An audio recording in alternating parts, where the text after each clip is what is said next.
Olá, seja bem-vindo a mais um vídeo da TV Giga. Em nosso sistema, cadastrar serviços é bem simples. Vamos ver.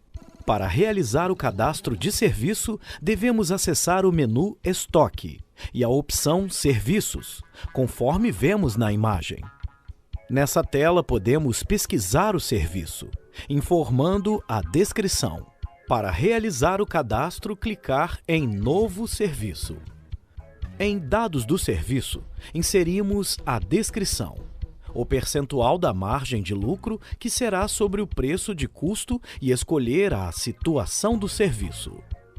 Abaixo, em Preços, informamos o código de barras, preço de custo, preço a prazo, percentual de desconto à vista e o preço à vista. Por fim, em Dados Fiscais, iremos buscar o imposto, que já deve estar cadastrado no sistema, inserindo a descrição. Ao final, basta clicar em Salvar.